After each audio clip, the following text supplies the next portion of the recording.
देखो वीवो जाना जाता है अपने कैमरास के लिए, और वीवो का अगर फोन 60-70 हजार का है, जैसे कि यहाँ पर हमारे पास X300 है, इसे कैमरा सेंट्रिक फोन बोलेंगे हम या पोर्ट्रेट सेंट्रिक फोन बोलेंगे, क्योंकि बहुत सारी कैमरा डिपार्टमेंट में चीजें ऐसी हैं जो इंप्रूव होने की जरूरत है। साथ में जो MediaTek का प्रोसेसर मिलता है, क्या वो नॉर्मल यूसेज में भी गर्म होता है, और Origin OS आने के बाद यहाँ पर सॉफ्टवेयर का क्या हाल है। तो नमस्कार दोस्तों, according to the latest survey ये वीडियो में Vivo X300 की सारी जांच पड़ताल की जाएगी, तो मेक श्योर करना कि वीडियो को आखिर तक देखना, नहीं तो संदेह हो सकता है कि ये फोन लेना चाहिए कि नहीं लेना चाहिए। चलिए शुरू करते हैं। फर्स्ट थिंग है, यहाँ पर इसका बेस वेरिएंट 12 GB रैम के साथ आता है और 256 GB स्टोरेज मिल जाती है उसमें, और इसकी प्राइसिंग आपको 68 to 69,000 ऑफर के साथ मिल जाएगी, और मोस्टली बैंक पे जो है यहाँ पर ऑफर्स आपको देखने को मिलेगा। तो मैं आपको बोलूंगा अगर आप ये फोन ले रहे हो ना तो एटलीस्ट 512 GB लेना, क्योंकि फोटोज ज्यादा खींचने वाले, तो उसके लिए ज्यादा स्टोरेज चाहिए रहेगी। बट लेना है कि नहीं लेना है वो लास्ट में पता चलेगा। देखो इस प्राइसिंग के हिसाब से बॉक्स कॉन्टेंट में सारी चीजें आपको देखने को मिल जाती है। एक अच्छा केस भी मिलता है, तो केस पे खर्चा नहीं होगा, और फोन के कलर को मैच करता हुआ ये केस मिलेगा। तो इतने दिन फोन को यूज करने के बाद ना यहाँ पर फोन को मैं बोल सकता हूँ कि हाँ ये कॉम्पैक्ट फोन की श्रेणी में आ सकता है, लेकिन बहुत ज्यादा कॉम्पैक्ट नहीं है। देखो कुछ सिनेरियोज में आप इसे एक हाथ से यूज कर सकते हो, लेकिन कुछ सिनेरियोज ऐसे भी आएंगे जहां आपको इसे दो हाथ से यूज करना होगा। जैसे कंट्रोल सेंटर को आपको स्वाइप डाउन करना है तो दूसरा हाथ यहाँ पर लग ही जाएगा। बाकी आपको इन हैंड फील भी फोन का काफी प्रीमियम लगेगा, क्योंकि मेटेलिक फ्रेम और ग्लास बैक मिलता है, और ये ग्लास बैक जो है ना मैट फिनिश के साथ आता है, तो कोई भी फिंगरप्रिंट स्मजेस यहाँ पर नहीं लगता, और हमारे पास जो कलर इसमें दिखने के चांसेस ही नहीं। और फोन ना थोड़ा बॉक्सी डिजाइन के साथ आता है, तो कई बार लोगों को लग जाता है कि आईफोन जैसा, तो आईफोन वाली वाइब लगेगा, और कॉर्नर्स भी इसके कर्वी हैं तो चुभेंगे भी नहीं आपको, तो आपका इन हैंड फील अच्छा होने वाला है इस फोन के साथ। बट एक चीज का ध्यान रखना है कि फोन अगर आप विदाउट केस यूज करने वाले हो तो बहुत स्लिपरी है, तो गिरने के चांसेस हो जाएंगे, और गिरेगा तो टूटेगा बैक से भी और फ्रंट से भी। तो फ्रंट में टेम्पर्ड ग्लास और बैक में केस लगाना बहुत जरूरी है, क्योंकि मैं भी इसे विदाउट टेम्पर्ड ग्लास यूज कर रहा था, तो आप देख सकते हो यहाँ पर फोन में हल्के फुल्के स्क्रैचेस आ गए हैं, बहुत ज्यादा नहीं है, लेकिन स्टिल हम टेम्पर्ड ग्लास लगाना पसंद करेंगे, क्योंकि इसको कभी हमें एक्सचेंज करना हो तो वो एक स्क्रैच का जो है ना वैल्यू कम होती जाती है। कितने लोग के साथ ऐसा हुआ है कमेंट सेक्शन में जरूर बताना। इसके अलावा ना कैमरा का जो है सर्कुलर मॉड्यूल मिल जाता है, और मेरे को पर्सनली ना ऐसे सर्कुलर कैमरा मॉड्यूल ज्यादा अच्छे लगते हैं। आप लोगों को कौन सा मॉड्यूल अच्छा लगता है कमेंट सेक्शन में बताना, और बाकी इसका फ्लैश वाला जो पॉइंट है वो भी आपको ऊपर साइड में देखने को मिलता है। एंड अगर आप फोन को ऐसे रख के टेबल में टाइप वगैरह करते हो तो कोई भी वॉबलिंग यहाँ पर देखने को नहीं मिलेगी। और फोन को ना मैं बहुत ज्यादा पतला नहीं बोलूंगा, 7.95 mm इसकी थिकनेस मिल जाती है, लेकिन ड्यूरेबल ये फोन काफी बन जाता है। IP69 तक की dust and water resistant rating मिल जाती है, पानी में डुबा के चला सकते हो, लेकिन मैं एडवाइस करता हूँ कि पानी से दूर रखना भाई साहब, क्योंकि पानी पे वारंटी क्लेम नहीं होता है, और ऐसी वीडियो आप फ्री में क्लेम कर सकते हो। मेक श्योर करना है कि चैनल को जाके सब्सक्राइब करना है, ताकि ऐसी कोई वीडियो आपसे कभी मिस ना हो जाए। बाकी 2 सिम लगा सकते हो, लेकिन ई सिम का आपको सपोर्ट इसमें देखने को मिल जाता है, और टाइप सी वाला पोर्ट भी USB 3.2 Gen 1 के साथ आता है, तो हायर फाइल ट्रांसफर की स्पीड आपको देखने को मिल जाएगी इसमें। एंड स्टीरियो स्पीकर्स मिल जाते हैं यहाँ पर, एंड सुपर ऑडियो रेजोल्यूशन वगैरह का भी ऑप्शन है। साउंड क्वालिटी ओवरऑल अच्छी मिलती है। एंड सुनाते हैं आपको पहले तो कीरीस का गाना सुनेगा, क्योंकि मैं नहीं सुनाएगा, धुरंधर का गाना सुनेगा।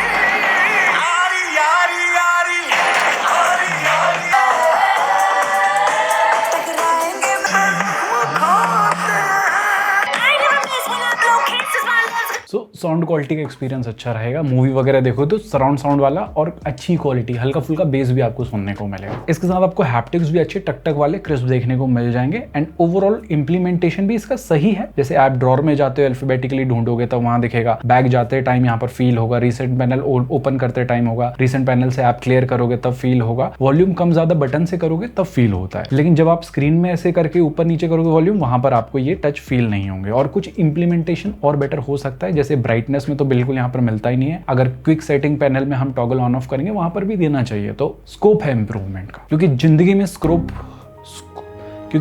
स्कोप मतलब होना चाहिए इंप्रूवमेंट का, समझ गए। बाकी अल्ट्रासोनिक फिंगरप्रिंट स्कैनर की पोजीशन भी ऊपर साइड में, तो all the time securely fastly ये वर्क करता है। एंड फोन की ना डिस्प्ले भी काफी ज्यादा आपको इमर्सिव एक्सपीरियंस देने वाली है, क्योंकि 6.31 की ही छोटी डिस्प्ले मिलती है, लेकिन ये 1.5 के रेजोल्यूशन के साथ आती है। 80 LTPO भी है। LTPO मतलब कि आपका 1 हर्ट्ज से लेके 120 हर्ट्ज के बीच में ये जाएगा अकॉर्डिंग टू द सिनेरियो। बाकी 100% DCI P3 भी मिलता है, और रेजोल्यूशन स्विच करने का ऑप्शन भी मिल जाता है। तो जितना हमने इसमें कंटेंट देखा, पहली बात तो HDR का सर्टिफिकेशन मिलता है आपको नेटफ्लिक्स में, यूट्यूब में भी HDR वीडियो फ्लॉलेसली चल जाती है। एंड कलर जो है ना, हमने यहाँ पर प्रोफेशनल मोड रखा था। प्रोफेशनल मोड में आपको अच्छे कलर्स और देखने को मिल जाएंगे, तो आपका देखने का एक्सपीरियंस और बेटर होगा। Natural colour, deep blacks, viewing angles वगैरह सब चीज आपको परफेक्ट मिल जाती है। एंड बेजल्स भी काफी यहाँ पर मिनिमल आपको देखने को मिलते हैं, जो आपको एक्सपीरियंस को और ज्यादा बढ़ा देंगे। एक चीज एक्सपीरियंस को अच्छा नहीं करेगी, वो है इसकी प्रोटेक्शन डिस्प्ले में। शॉर्ट सेंसेशन की मिलती है, ये बेटर हो सकती थी यहाँ पर जिस रेंज में आ रहा है उस हिसाब से। बाकी लो ब्राइटनेस में कोई भी फ्लिकरिंग के इश्यूज नहीं है, आपको PWM, low blue light certification, Rheinland flicker free display, सारी चीजें मिल जाती है। इनफैक्ट ये ऑप्शन भी आपको सेटिंग में देखने को मिलेंगे। एंड फोन ना काफी ब्राइट भी फील होता है आउटडोर में, और एक अच्छी चीज है कि काफी minimum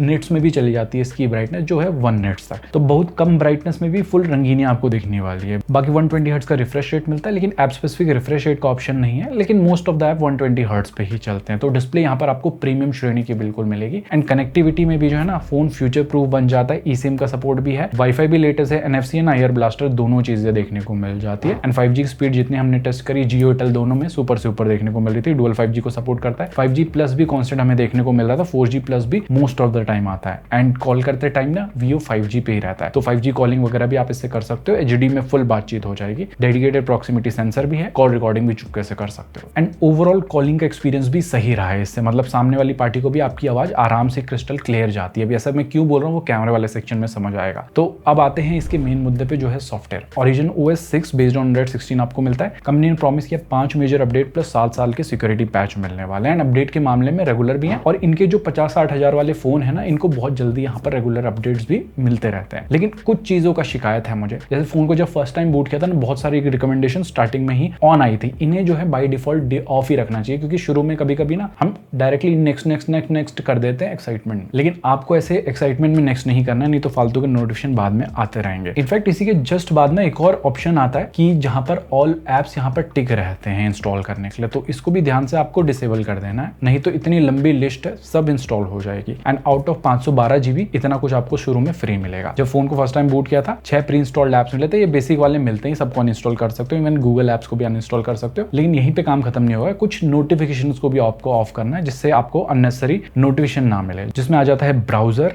game centre, i manager, V-App store, Vivo store, themes. इतना करने के बाद भी काम खत्म नहीं होगा। देखो फ्लैगशिप फोन है, ये चीजें ऑफ आनी चाहिए थी। बाय डिफॉल्ट यहाँ पर ग्लोबल सर्च में जाओगे तो आपको अननेसेसरी जो है रिकमेंडेशंस देखने को मिल जाएंगी, तो इसे सेटिंग में जाके आपको ऑफ कर देना। इसके बाद ना यहाँ पर आपको लॉक स्क्रीन में अगर स्वाइप राइट करोगे, स्वाइप लेफ्ट करोगे, अलग अलग लॉक स्क्रीन के वॉलपेपर देखने को मिल जाएंगे। तो लॉक स्क्रीन पोस्टर को भी सेटिंग्स में जाके आपको डिसेबल करना है। तो इस रेंज में हम एक्सपेक्ट करते हैं कि ये सारी सेटिंग्स बाय डिफॉल्ट ऑन है, क्योंकि एक्सपीरियंस मैटर करता है, जैसे जैसे ज्यादा पैसे देते रहते हैं। होपफुली इस चीज पे ये लोग काम करेंगे। बाकी Origin OS का आपको फुल रिफ्रेशिंग लुक देखने को मिल जाएगा। आईफोन से काफी ज्यादा मिलता लुक आपको देखने को मिलेगा। अब ये पुरानी वाली फन टच ऑपरेटिंग सिस्टम नहीं रही, बोरिंग आपको लुक नहीं मिलेगा, बोरिंग UI के फीचर्स नहीं मिलेंगे, सारे जो है आपको फुल लेटेस्ट एस्थेटिक डिजाइन आपको देखने को मिल जाएंगे। इनफैक्ट फीचर्स भी जो है ना आपको सारे यहाँ पर मिलते हैं इस UI में, जैसे ऐप लॉक मिलेगा, dual app, internet speedometer, always on display के वेरियस ऑप्शन है। इनफैक्ट सीमलेस वाले भी हैं, फुल स्क्रीन वाले भी हैं, और ऑल डे भी इसे आप ऑन रख सकते हो। साथ में यहाँ पर जो है ना लॉक स्क्रीन में कुछ ऐसे फ्लिप करके वॉलपेपर चेंज करने के ऑप्शन मिलते हैं। ऐसे बहुत सारे फीचर्स आपको मिल जाएंगे इसके लॉक स्क्रीन के कस्टमाइजेशन। बाकी एक फुल डिटेल वीडियो बनाई है, उस वीडियो को आई बटन में जाके जरूर से चेकआउट करना, सारी चीजें समझ आ जाएंगी कि Origin OS में क्या क्या मिलेगा। इसके अलावा यहाँ पर Origin आइलैंड भी आपको मिलता है, जिसमें कॉल वगैरह के टाइम पे कुछ ऐसा आपको डायनेमिक आइलैंड टाइप की चीजें देखने को मिल जाएगी। म्यूजिक के टाइम पे भी कुछ ये वर्क करेगा। एंड AI के फीचर्स भी सारे ही आपको देखने को मिल जाते हैं, जैसे सर्कल टू सर्च है, गूगल जेमिनाई है, स्मार्ट कटआउट है, मैजिक मूव मिलता है, एंड बाकी सारे AI की लिस्ट आपको साइड में दिख रही होगी। जो बेसिकली मिलते हैं Vivo के फोन में, वो सारे आपको यहाँ पर मिल जाएंगे। बट एक चीज मैं देख रहा था कि कभी कभी आप जब AI को यूज करते हो ना, तो यहाँ पर ये ऐसा कुछ एरर शो करता है कि टू मैनी यूजेस, और ये कंटिन्यूअसली आता रहता है। 99% होने के बाद आता है, ये नहीं कि 1% पे ही दे दे, पहले रुकाएगा फिर बोलेगा एरर। कैसा लगा मेरा मजाक? नहीं अच्छा लगता है, ये एक्सपीरियंस को खराब कर।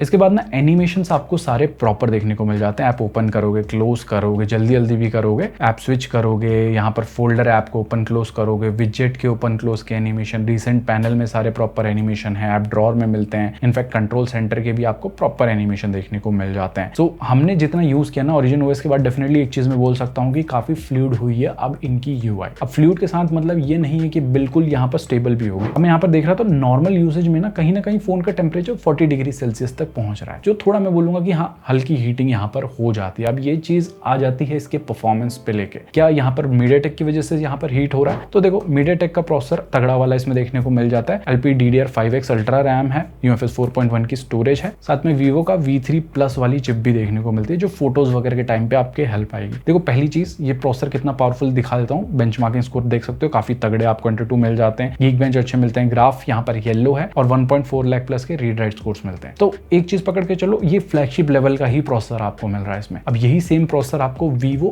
X300 Pro में भी देखने को मिलता है जो Vivo का फ्लैगशिप फोन रहता है। तो एक चीज तो समझ लीजिए कि नॉर्मल आपके day to day task multitasking बहुत ही सीमलेसली ये करवा देगा। हमने बहुत सारे ऐप खोले, 10 ऐप खोलने के बाद भी ना कहीं पे भी ऐसा नहीं लग रहा था कि 8वां 9वां ऐप स्लो लोड हो रहा था। ऐप बहुत जल्दी यहाँ पर फास्टली लोड हो जाते हैं, कैमरा भी काफी फास्ट यहाँ पर ओपन हो जाता है एंड कैमरा में भी मोड हम स्विच कर रहे थे एक से दूसरा, दूसरे से तीसरा, तो वो भी काफी फास्ट यहाँ पर हो जाता है। इसके बाद शटर स्पीड भी टेस्ट करी तो वहां भी सुपर फास्ट शटर स्पीड देखने को मिल जाती है एंड फोटोज क्लिक करने के बाद आप देखोगे कि लोडिंग टाइम थोड़ा ज्यादा 3 से 4 सेकंड ले लेता है। अब ये चीज होती है फोटो को प्रोसेस करता है, AI से जो है थोड़ा सा फोटोज को यहाँ पर और बेटर करके रिजल्ट दिखाता है। बट ओवरऑल इतनी फोटोज क्लिक करने के बाद हम तुरंत मिनिमाइज भी कर रहे हैं, इतने फास्ट ऐप को ओपन कर रहे हैं। यूजुअली ऐसा कोई यूजर करता नहीं है, लेकिन हम करते हैं एक्सट्रीम लेवल का टेस्ट, जिससे पता चल जाता है कि UI में कैसा ऑप्टिमाइजेशन दिया गया। तो एक चीज बोलूंगा, ऑप्टिमाइजेशन आपको यहाँ पर तगड़ा मिलेगा इसके UI के साथ में रैम मैनेजमेंट भी अच्छा है, 10 के 10 ऐप को ये बैकग्राउंड में रखता है। और अगर बात करें गेमिंग की, देखो ये गेमिंग सेंट्रिक फोन नहीं है, कैमरा सेंट्रिक डेफिनेटली बोल सकते हैं, लेकिन यहाँ पर जो प्रोसेसर है ये गेमिंग कैपेबल भी है। तो आपको BGMI में 120 FPS का सपोर्ट मिलता है, एवरेज हमें 100 to 110 FPS मिले मोस्टली इसमें।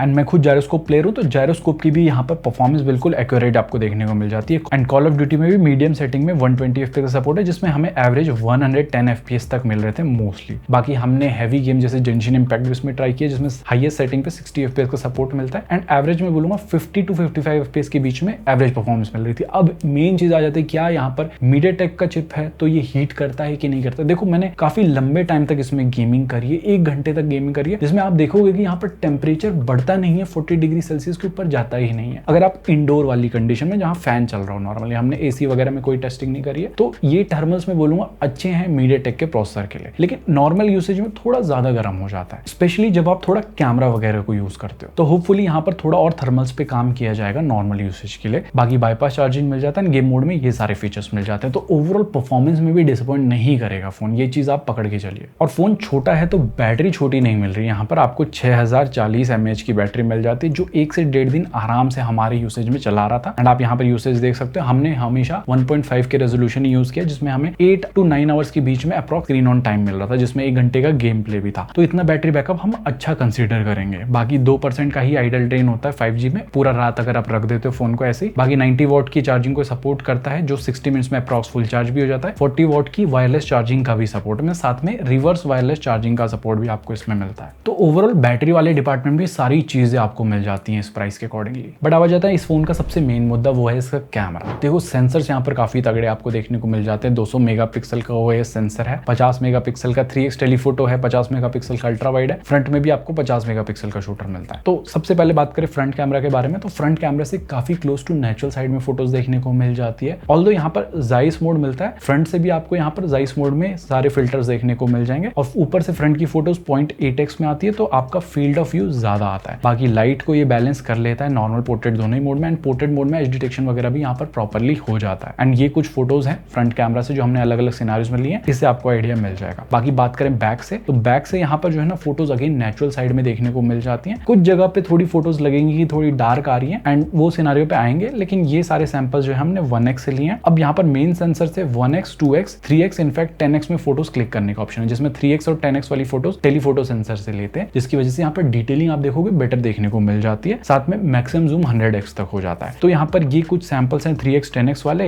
ये अलग अलग सिनेरियोज के, तो इससे आपको आइडिया मिलेगा ओवरऑल जूमिंग पे फोन कैसा परफॉर्म करता है। एंड HDR ये बैलेंस कर लेता है, लेकिन जब आप थोड़ा सा अगेंस्ट द लाइट जाते हो ना, उस सिनेरियो में फोन थोड़ा स्ट्रगल करता हुआ मिलता है। बाकी पोर्ट्रेट मोड में भी वेरियस जूम के ऑप्शन मिलते हैं, जैसे 23, 35, 50, 85 एंड 100 mm, और इसमें 85 एंड 100 mm में टेलीफोटो सेंसर का यूज करता है, जिस वजह से डिटेलिंग आपको अगेन अच्छी मिल जाती है। बट पोर्ट्रेट मोड में एक चीज आप देखोगे कि ना एज डिटेक्शन बहुत अच्छे से करता है। अब इस सिनेरियो में बालों को देख लीजिए, सबसे हार्ड होता है इन बालों को जो है एज आउट करना, तो यहाँ पर भी इसने काफी अच्छे से काम किया है। तो पोर्ट्रेट मोड में ना जो आपको यहाँ पर उच्च लेवल का बिल्कुल परफॉर्मेंस मिलने वाला है, और पोर्ट्रेट मोड में भी कहीं ना कहीं अगेंस्ट द लाइट थोड़ा स्ट्रगल करता हुआ मिलेगा ये फोन। जैसे ये शाम का टाइम है, यहाँ पर आप देख सकते हो फेस पे लाइट थोड़ी कम हो रही है, डार्क ज्यादा सिनारियो कर रहा है। ये कुछ पोर्ट्रेट मोड के अलग अलग सिनारियोज के फोटोज हैं, तो कुछ इस टाइप की आपको यहाँ पर फोटो क्वालिटी देखने को मिल जाएगी। एंड मैं बोलूंगा फोटोज यस यहाँ पर बेटर आते हैं। इनफैक्ट पोर्ट्रेट मोड में आपके पास AI पोर्ट्रेट का ऑप्शन भी है, जिसमें अलग अलग season, region, periods and creativity के हिसाब से आपको अलग अलग फोटोज मिल जाएंगे। ये कुछ फोटोज हमने उसकी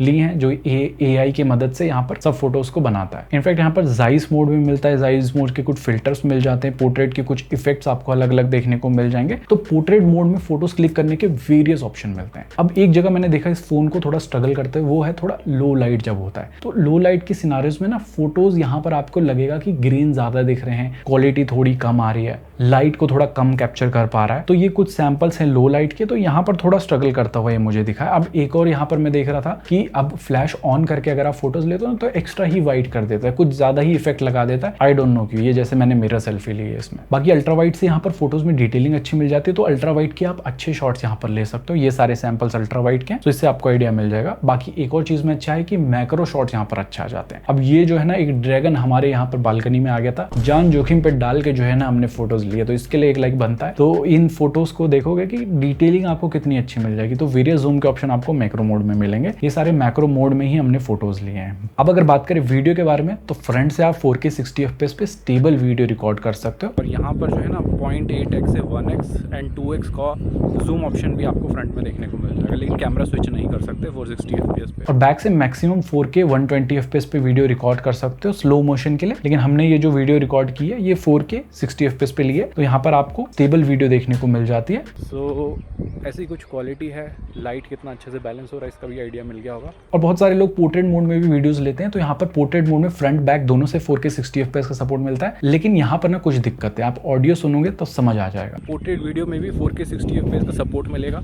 सो इस टाइप से कुछ ये बेटर रेजोल्यूशन का ऑप्शन है, तो कुछ इस टाइप की क्वालिटी मिल जाएगी। सन क्या फेसिंग करते हुए साइड में हमें तो देखा आपने यहाँ पर फ्रंट और बैक से दोनों से थोड़ा ऑडियो डीसिंक हो रहा था और वीडियो थोड़ी लैग कर रही थी। तो आई डोंट नो ऐसा क्यों हो रहा था, हल्का हीट होता है जब फोन कैमरा को यूज करते समय, जो मैंने बताया था उसकी वजह से ये चीजें फेस करते हो। तो होपफुली इस चीज को ये लोग फिक्स करेंगे जल्दी से जल्दी अपडेट के साथ। बाकी अल्ट्रा वाइड से भी 4K 60 FPS पे वीडियो रिकॉर्ड कर सकते हो, और HDR का ऑप्शन आपको यहाँ पर फ्रंट, बैक और अल्ट्रा वाइड तीनों से मिलता है 4K 60 FPS पे। लेकिन यहाँ पर कैमरा स्विच आप नहीं कर सकते फ्रंट से बैक, बट अल्ट्रा वाइड से मेन से 2x 3x यहाँ पर आप सीमलेसली जो है कैमरा स्विच कर सकते हो। सो ओवरऑल कैमरा को सम अप करूं तो फोटोज आपको अच्छी मिल जाती है, स्पेशली पोर्ट्रेट्स आपको अच्छी मिलती हैं। किसी सिनारियो में अगेंस्ट द लाइट थोड़ा यहाँ पर इंप्रूवमेंट की जरूरत है। बाकी वीडियो में भी सारे ऑप्शंस आपको देखने को मिलते हैं, बट पोर्ट्रेट मोड में थोड़ा वीडियो पे काम करने की जरूरत है। बाकी उसके अलावा मैं बोलूंगा यहाँ पर आपको तगड़ा कैमरा सेटअप मिल जाता है, जो आपकी फोटोग्राफी को ना थोड़ा अलग लेवल पे पहुंचाने वाला है। सो गाइस ये थी सारी कहानी Vivo X300 के बारे में। होपफुली सारी चीजें समझ आ गई होंगी, नहीं समझ में आई है तो प्रोज एंड कॉन्स आपको साइड बाय साइड दिख रहे होंगे। अब इस रेंज में या तो आपको आईफोन देखने को मिलेगा या तो सैमसंग देखने को मिलेगा। अब आप इनमें से वीवो, आईफोन, सैमसंग में से कौन सा ब्रांड प्रीफर करते हो इतने हाई बजट पे, वो भी आप कमेंट सेक्शन बताना। मैं जानना चाहता हूँ कि कोई वीवो को कंसीडर करता है इतने हाई रेंज में कि नहीं। बट एक चीज मैं कहूंगा, हाँ यहाँ पर कैमरा के साथ साथ बाकी सारी चीजें भी वीवो यहाँ पर तगड़ी दे रहा है, जिन चीज को आप बिल्कुल इग्नोर नहीं कर सकते। बाकी आपकी क्या राय है इस फोन के बारे में कमेंट सेक्शन में जरूर बताना। वीडियो पसंद आई तो वीडियो को लाइक करना है, चैनल को सब्सक्राइब करना है, ऐसी वीडियोस ताकि आपके सामने आते रहे। हम मिलते हैं बहुत ही जल्दी ऐसे किसी इंटरेस्टिंग 10 वीडियो। टिल देन जय हिंद, टेक केयर एंड स्टे। नमस्कार दोस्त, बाय बाय।